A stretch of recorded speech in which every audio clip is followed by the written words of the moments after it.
슬로프타임즈 2022년 10월 9일 한글날 뉴스를 진행을 해보도록 하겠습니다. 슬로프타임즈의 테마, 주제는 기업 및 국가의 이익 이전에 생존이 우선순위이다. 합리적이라고 하면 생존 여부에 따라 결정된다. 라는 주제를 가지고 계속 관련 뉴스들을 모아봐서 역사 기록으로서 남겨보고자 합니다. 또한 그 22년 3분기 그 주요 기업 영업 잠정 실적도 연재하도록 하겠습니다. 블룸버그 통신 뉴스인데요. 라스펄슨과 호세파인 포쿨이라는 기자인데, 요게 이제 그 장작 더미를 좀 옮기는 내용인 거겠습니다. 온기를 위해 세계에서 가장 오래된 연료로 돌아온 절망적인 유럽인들. 나치 시대 베를린 템페로프 공항에서 멀지 않는 곳에 있는 피터 엥겔케는 절망적인 사람들이 그의 재고를 훔칠 것을 우려해 그의 창고에 새로운 보안 게이트를 설치하고 있다. 위험에 처한 귀중한 자산은 뭐냐? 장작이다. 이런 얘기네요. 그런데 뭐 장작을 주문하더라도 또 금방 확보가 될 게 아니기 때문에 러시아가 가스를 어떻든 러시아가 가스를 중단했는지 노드 스트림이 왜 그 폭파가 됐는지 그 원인은 누가 저질렀는지 모르지만 유럽이 가장 추운 겨울을 보내지 않겠냐 이렇게 지금 예측들을 하고 있죠. 생존을 위해서 유럽들이 어떻게 해야 될지 매우 기추가 주목됩니다. 요거는 이제 그 어떤 그 유튜버 하시는 분인데요. 재준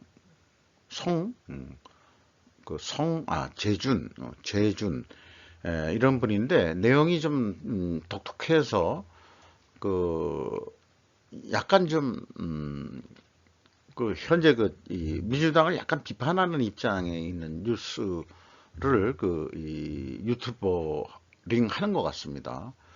한동훈 뉴욕 남부검찰청 방문, 증권금융범죄 대응 실질적 협조 이렇게 했는데 이게 뭐 국회에서 무슨 질의응답 시간이 있었는데 한마디로 질문하는 사람을 한마디로 엿먹이는 식으로 잘 답변을 했다 그런 얘기 같아요. 관련 뉴스들로 쭉 나왔는데 이더리움 개발자 대북 제재 위반 인정, 이더리움 노드 구축 위해서 서울시도 접근했었다. 이런 게 이제 이재명과 박원순이도 거기에 관련이 있다는 게 이제 지금 슬슬 나오고 있는 거고요. 여기 있네요.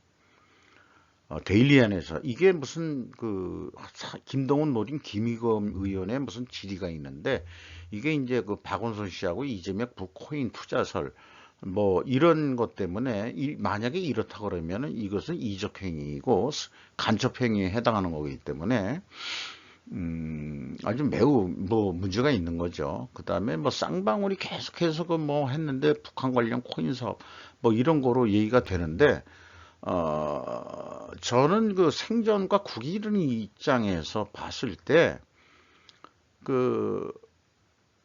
민주당의 권력을 가지고 있는 사람들이 과연 국익이나 생존을 위해서 하는 건지 자기 사익을 위해서 한 건지, 만약 사익이라 그러면은 공적인 일을 해서는 안 되는 거죠.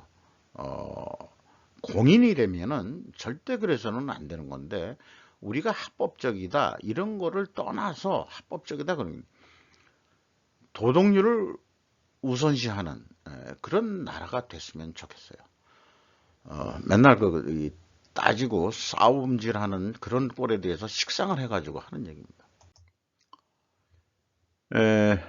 오늘 이 사막의 태양이라는 그런 뉴스가를 발췌를 했는데 어떻게 우리가 미국 최초의 코리아타운을 잊었을까? 바로 여기 리버사이드 카운티에 카운티라는 게 우리로 따진다면 한 면 정도로 이렇게 해석을 하면 될 것 같아요.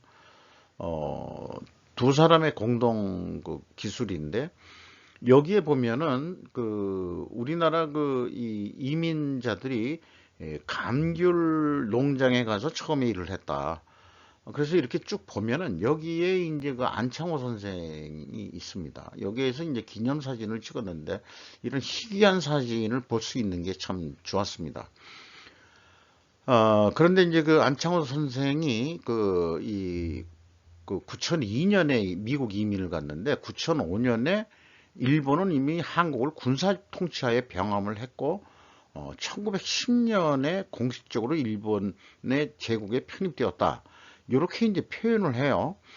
그러면 우리도 1910년이 이제 국칠이라고 해가지고 돼서 36년 동안 식민지배를 받았다고 그러는데 실질적으로 이거를 보면은 41년을 통치를 받은 거로 우리는 그렇게 해석을 해야 될 겁니다. 대만이 한 70년이 그 식민 통치를 받았다고 그러죠. 그거를 요즘 용어들은 언제부턴가 식민 통치를 받지 않고 강점기다 뭐 이런 식으로 얘기하는데 옛날 그냥 쓰던 얘기 쓰세요. 뭔 자존심이 있다고 식민 당했으면 당한 거지. 그래서 그 병합이라는 말 있죠. 병합, 흡수 합병 이런 식으로 얘기를 하지 무슨 강점기다 이런 식으로 해서 그렇게 얘기할 필요는 없는 거 아니냐 이렇게 생각을 합니다.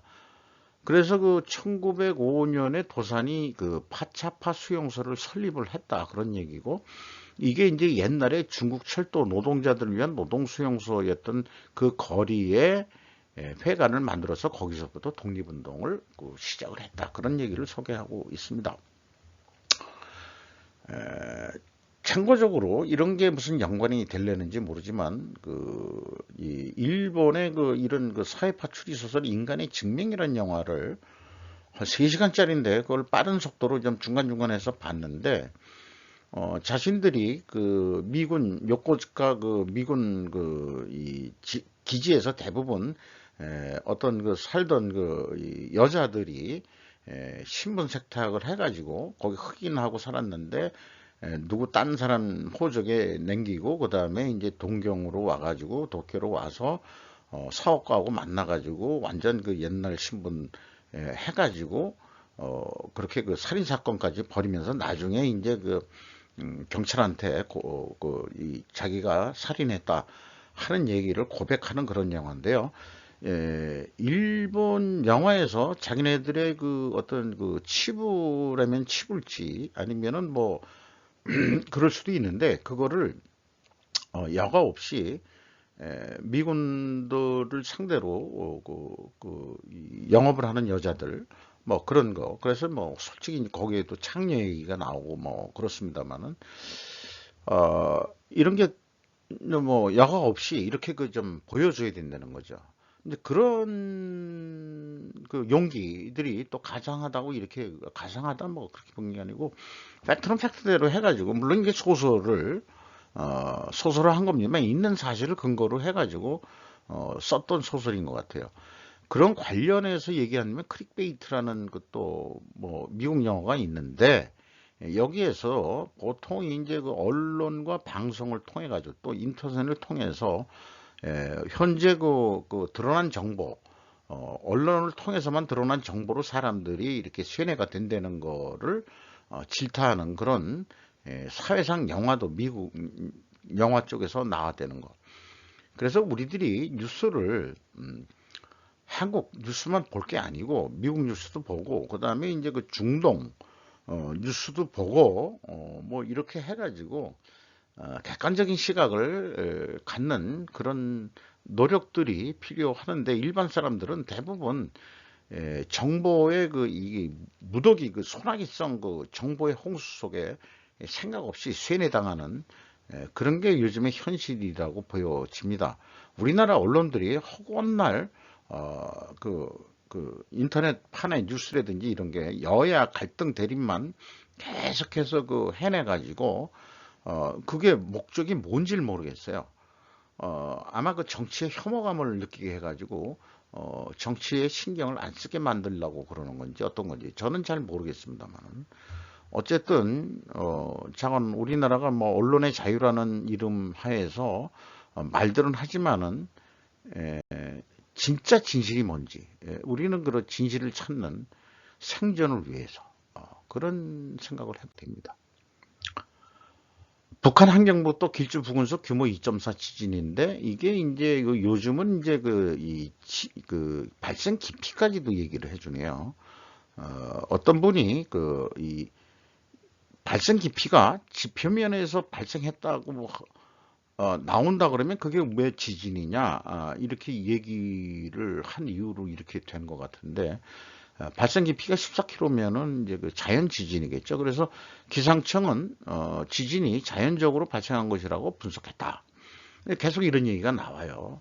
자연 발생적이다. 지하 14km까지 파고 들어가서 핵실험을 할 수도 있는 건가요? 저기 북한이? 그거는 잘 모르겠습니다. 그리고 또 이거는 이 10월 8일 뉴스인데 언급해서 쭉 찾아보면은 7월 23일 날 황해북도 사리원 인근서 하루에 2차례 지진이 있었다. 이것도 자연 지진 발생 깊이 언급은 없는 그런 또 지진이 있었다고 합니다. 뭐 최근 뉴스에 크림반도에 들어가는 크림대교 폭파라는 뉴스 뭐 추천은 굳이 하지 않겠습니다. 여러 방송에서들 다들 했기 때문에 다 같이 이런 사진들은 인용을 해서 하는 거니까요. 잠깐 러시아가 좀 곤란하게 생기지 않았느냐 이렇게 좀 생각이 들고 또 다른 면에서 이렇게 또 찍은 건데 이 밑에가 자동차가 다니는데 이거는 폭파가 돼 가지고 이게 주저앉았고 여기에 폭파되면서 이 화물 열차에 옮겨 붙어 가지고 불이 붙은 거다 이런 식으로 이제 구체적으로 여기 표현되어 있습니다. 누가 폭발을 시켰는지 아직 그건 잘 모르고 있습니다. 실제 일찍 제출하는 기업들라고 이름을 붙여봤어요. 연결 재무제표이긴 합니다만은 우선은 이 3분기까지 추세가 어떤지가 궁금해가지고 매출이 15.9% 3분기 9월 달까지 증가했는데 영업비용은 16.7% 증가했다면은 매출원가가 하고 판매 관리가 더 늘었다는 얘기죠. 그러면 영업이익은 5.1%뿐이 증가를 안 했다. 이런 얘기가 되겠고요. LG 에너지 솔루션은 매출이 27.2% 증가했는데 영업 비용이 26.5%니까 원재료 가격이 좀 내려갔다. 일반 비용도 좀 내려갔다. 그래서 이런 자그마한 차이가 영업이익은 40.9%나 크게 증가하는 것으로 되어 있는 거죠. 그게 이제 중요한 거죠. 이 작은 차이가 영업 손익에 크게 영향을 미친다는 거예요. 한진이라는 곳이 있는데 한진이 이게 이제 말하자면 모기업 형태로 움직이는 그런 회사죠. 17.8% 증가했고 영업 비용은 17.6% 약간 그러니까 매출이 더 좀 증가했는데 0.2% 증가에도 불구하고 영업이익은 20.9%가 크게 증가했다. 이런 얘기가 되겠습니다. 원가 회계로 봤을 때 그런데 이제 향후 이런 기업들을 제가 스루 했을 때 어떻게 나오는지 매우 궁금합니다. 그리고 사실은 연결로는 분석을 안 해요. 개별로 분석을 할 것입니다. 그래야 정확한 원인과 결과를 추적할 수 있기 때문에 그렇습니다. 이 검색을 하다 보니까 하나수소에너지 USA 고려엔 투자한 내용이 나옵니다. 최대주 중에 5% 이상 주주면은 변동이 있으면 이게 공시를 해야 되는 모양이에요. 제가 알기로는 이 최자 창자 걸자라는 분이 명예회장으로 알고 있는 명예회장입니다. 알고 있는 게 아니고 그건 제가 알고 있는 내용이고요. 주식이 크게 증가하지는 않았습니다만은 비율이 임대 특수 관계자가 무려 55명이나 되고 2명이 더 추가가 됐습니다. 그래서 46.14%에서 46.17%로 됐는데 이거보다는 한화 H2니까 수소에너지 USA 한화 수소에너지 USA에서 고려엔 주식을 6.88%나 매입을 했습니다. 요거 커다란 변화의 조짐이 이, 나타나고 있는 중이다. 이렇게 볼 수 있겠습니다.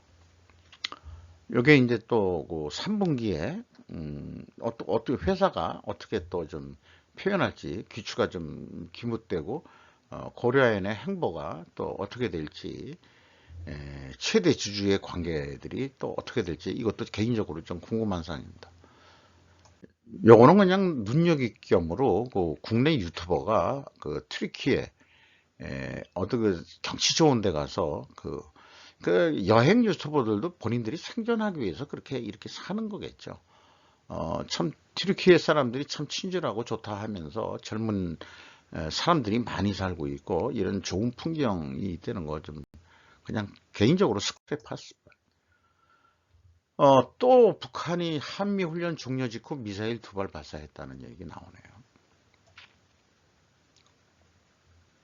그리고 한국이 미사일 발사하다가 오작동으로 이제 그 강릉 어딘가 떨어졌죠. 그것도 참 문제인데 그게 왜 그렇게 됐을까 하는 것도 좀 문제고요. 비즈니스 인사이드에 푸틴이 러시아 제국을 복원하고 싶었을지 모르지만 우크라이나 침공이 좌절되면서 옛 소련 국가들에 대한 그의 힘은 약해지고 있다는 식으로 비즈니스 인사이드에서 보도를 냈습니다.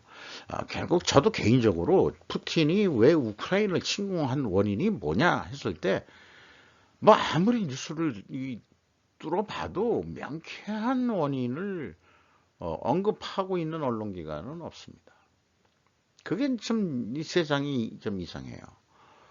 어, 말 표현은 우크라이나 동부에 있는 사람들의 러시아 슬라브족들이 많이 살고 있다.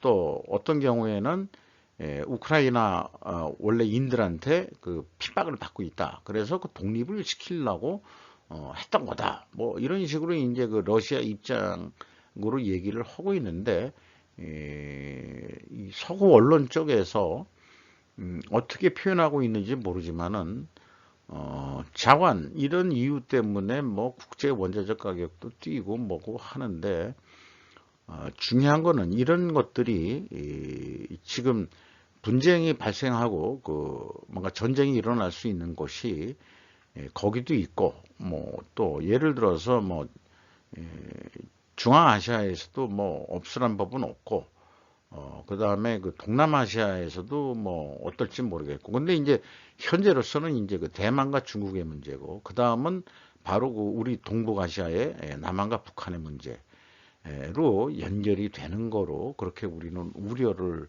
하게 되고 우리 살아생전에 전쟁도 있을 수 있다 하는 그런 불안한 예감들을 하게 만듭니다. 한경 그 10월 9일자 얘기인데 달러 기준 1임금 10년제 40% 급감했다 하는 얘기인데 상징적으로 그 외국인 노동자들 웰컴 투 재팬 했는데 상징적인 사파로 한 명만 여행 가방 끌고 와서 구경하고 있다. 이런 거고요. 그 앵화 가치 하락으로 건설 현장은 일 베트남 격차 5만 행으로 줄었다. 그 다음에 이제 외국인 노동자들이 고임금 영어권 국가로 이탈하고 있다. 외국인이 지탱하던 건설 간병 현장 비상. 우리나라 건설 현장에 지금 조선족이나 그 다음에 그 중국인들이 많이 들어와서 일하고 있는 거 현실이죠. 이것도 사실 사회 문제가 될 수 있을 겁니다. 그러니까 일본 임금 수준을 여기 100으로 봤을 때 이게 자기네들이 지금 떨어지고 있다는 얘기인데 한국이 그 서울역이 서울이라고 되어 있는데 거의 다 그 근접을 다 했죠. 그 다음에 이제 뭐 여기 북경, 그 다음에 하노이, 그 다음에 마닐라 이런 데에 있지만은 싱가포르 더 높고 홍콩이 더 높고 한국이 아직 일본보다는 평균 임금에는 뭐 못 따라간다 하지만 앵어 가치하고 비교했을 때 그런 모양이죠. 어쨌든 떨어지고 있다. 뭐 그런 얘기고 일본의 그 앵화 가치 하락으로 인해서 물가 인플레도 요즘 되고 있고 우리나라가 일본 여행을 가면은 그만큼 그 효과를 그 돈을 쓰는 그런 어떤 맛을 느낄 수 있다 그런 얘기도 하더라고요. 어, 그 고스트 로보틱스라는 게 이제 미국 기업이긴 한데 거기에 그 테크놀로지라는 이름을 붙어서 이제 한국에다가 합작법인을 지난 4월에 만든 분이 있다고 그래요. 그분의 이름이 공현웅이라는 분인데 이게 그 국내 기업도 중대재해법을 처음 시행한 문의 늘었다 그러는데 지뢰찾고 침입자인 경고방송하는 미군도 반한 사적 로봇이다 이렇게 되는데 우리 그 뭐 현대 로보틱스라든지 또 이런 데서는 또 어떻게 할지 모르지만은 자관 이제 그 로봇 시대가 계속 오고 있고 그 다음에 이제 우리가 위험 지역을 순찰한다든지 또 비무장지대라든지 뭐 이런 데는 로봇화 해가지고 감시하는 체제들이 향후는 우리가 왜 이 젊은 친구들도 인구가 줄고 군 병력 수도 인정을 하고 국가 방위도 해야 되는데 생존을 위해서 우리는 이런 로봇화가 가는 건데 여기 그 공현웅 대표가 얘기듯이 이를 모두 아우를 수 있는 것이 한국이라고 말했다 해서 우리나라가 뭐 하이테크놀로지 뭐 이런 쪽으로서 그래도 수준이 높은 나라기 때문에 이렇게 그 합작 회사를 만들 수 있었다. 그런 이런 건 기분 좋은 뉴스일 것 같아요. 여기 대표 샘플이 모양인데 대부분 만드는 게 이제 그 우리의 그 인류하고 같이 공생을 해온 우리 그 견공들을 모델 삼아 가지고 이렇게 만들었는데 이거 좀 머리도 좀 이렇게 이쁘게 좀 만들어서 했으면 더 좋았을 것 같은 그런 기분이 듭니다. 네. 이상 약간 길었습니다만은 10월 9일자 한글날 슬픈 뉴스를 좀 마쳤습니다. 1.5 배속을 보셨기를 바랍니다.